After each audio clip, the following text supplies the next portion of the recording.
आप सभी को मेरा नमस्कार।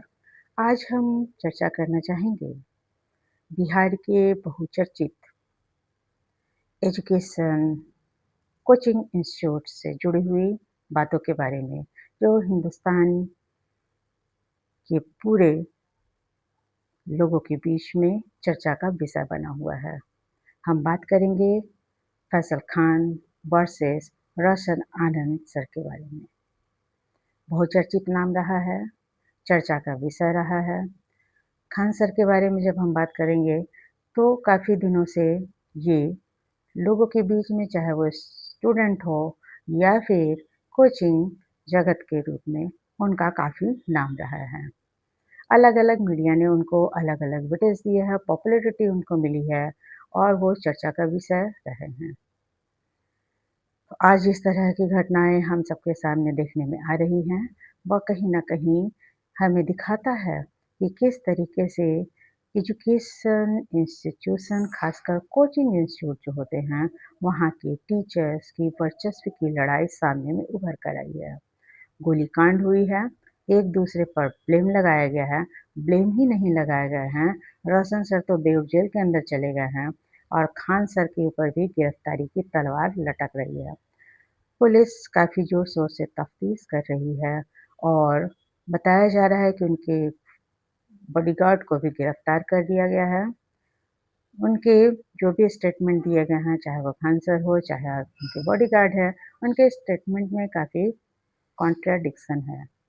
विरोधाभास की स्थिति में कभी भी खान सर की गिरफ्तारी हो सकती है, उन पे गिरफ्तारी की तलवार लटकी हुई है। हज़ारों स्टूडेंट सड़क पे उतर आए हैं, जो बच्चे अपने भविष्य बनाने के लिए बढ़े थे, जो कोचिंग इंस्टीट्यूट से जो जुड़े हुए हैं, वो आज सड़कों पे उतरे हुए हैं। कोई कह रहा है कि खान सर की गिरफ्तारी क्यों हो रही है, तो दूसरा कह रहा है कि गिरफ्तारी होनी चाहिए। तो ये चर्चा का विषय बना हुआ है, लेकिन इस बीच में ये हम भूल जाते हैं कि जो भी एजुकेशन इंस्टीट्यूशन से जुड़े हैं, जो स्टूडेंट से जुड़े हैं, चाहे वो कोचिंग इंस्टीट्यूशन के रूप में ही क्यों नहीं हो, वो अपने गरिमा को, रिस्पेक्ट को क्यों भूल जाते हैं। एक टीचर के लिए किस बात का खतरा होता है कि उनको बॉडीगार्ड की ज़रूरत पड़ती है। हाँ, ये समझ में नहीं आता है कि स्टूडेंट के बीच में रहते हुए, इतने पॉपुलर होते हुए, आप पे हमला होने लगता है, इस तरह से अटैक होने लगता है, गोलीबारी चलने लगती है और एक-दूसरे पर आरोप-प्रत्यारोप लगाया जाता है। लेकिन इस बीच में यही टीचर जो एजुकेशन के रूप में, बच्चों के रूप में जो पॉपुलर हुए हैं, उनको लोगों का प्यार मिला है, बच्चों का विश्वास मिला है, उनके विश्वास को तोड़ते हुए क्यों दिखते हैं? हालाँकि समय-समय पर उनकी कैंसर की चर्चा तो काफ़ी होते रही है। ज्ञान बिंदु भी कोई कम पॉपुलर इंस्टीट्यूशन नहीं है। अब बात ये उठता है कि किस तरीके से कोचिंग इंस्टीट्यूशन हमारे बच्चों को बरगलाकर इस प्लेटफ़ॉर्म पे ले आते हैं, सड़क पे उतार देते हैं कि वो अपना करियर, अपने भविष्य को दाँव पे लगाने के लिए उतर आते हैं। उनके भविष्य के साथ खिलवाड़ किया जाता है और ये बच्चे भ्रमजाल में फंस जाते हैं। बच्चों का मकसद है अपने करियर को बनाना, संवारना और एक कोचिंग इंस्टीट्यूट चलाने वाले जो भी टीचर हैं, उनका दायित्व तो बनता है कि उनके भविष्य के में ही फ़ोकस करें, ना कि अपनी वर्चस्व की लड़ाई को सामने सड़क पर उतार के लाएँ। तो रोशन सर, उनकी तो है कि काफ़ी उन्होंने भी दर्द भरा स्टेटमेंट दिया।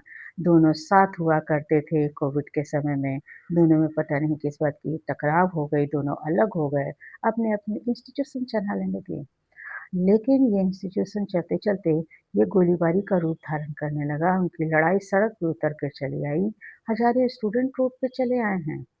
तो आखिर ये इस बात को कौन तय करेगा? कोचिंग इंस्टीट्यूट चलाने वाले जो एजुकेशन से जुड़ जाते हैं, वह ये क्यों नहीं तय कर पाते हैं कि बच्चों के भविष्य के साथ इस तरह की खिलवाड़ क्यों करने के लिए उतारू हो जाते हैं।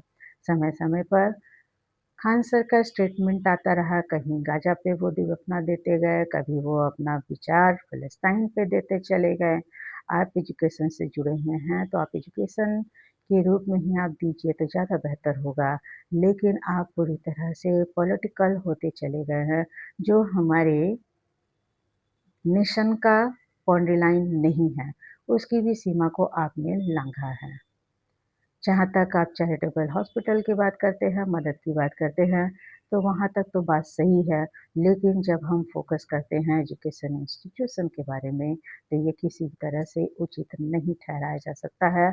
और इस तरीके से जब देखा जाता है कि कोचिंग इंस्टीट्यूशन चलाने वाले जब सड़क पे उतर आते हैं, गोलीबारी पे उतर आते हैं, तो प्रशासन एडमिनिस्ट्रेशन वो एक्शन लेते हुए नज़र आती हैं और अपने तरीके से जब काम करती है, तो कहीं न कहीं टीचर की गरिमा भी धूमिल होती है। तो इस तरीके से टीचर की एक जो गरिमा होती है, जो रिस्पेक्ट होती है, वह जो भी इस फील्ड से जुड़े हैं, उनको बना के रखने की ज़रूरत है।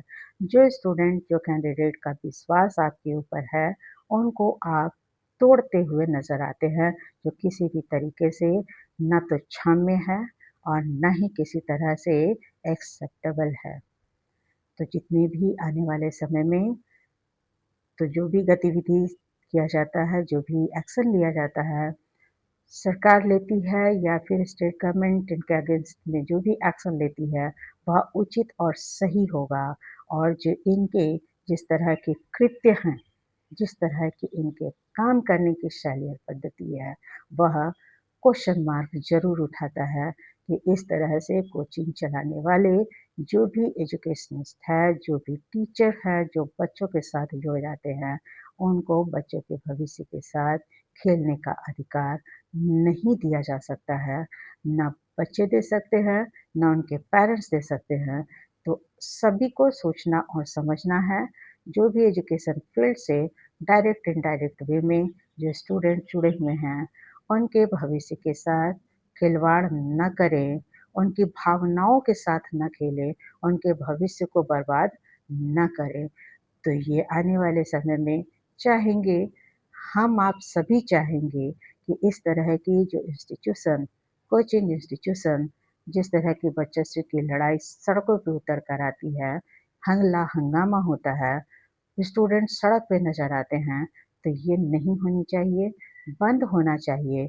इस तरह की हरकत किसी भी तरीके से माफ़ करने के लायक नहीं हो सकता है। तो आने वाले समय में हम आप सभी उम्मीद करते हैं कि इस तरह की हरकतों पे लगाम लगे, इस तरह की जो भी घटनाएँ घटित होती हैं, उनको कड़ाई से रोका जाए और उनके अगेंस्ट में स्ट्रिक्ट एक्शन लेने की ज़रूरत है। ताकि हमारे बच्चों का भविष्य बर्बाद होने से बच पाए और हमारे बच्चों का भविष्य, उज्ज्वल भविष्य, सुनहरा जो भविष्य उनके साथ जुड़ा है, उनकी उम्मीद और आशाओं की जो उन्होंने सपना देखा है, वो टूटने से बचे। आप सभी को सुनने के लिए धन्यवाद कहना चाहेंगे। फिर हम मिलते हैं किसी दूसरे विषय के साथ। आज के लिए इतना ही।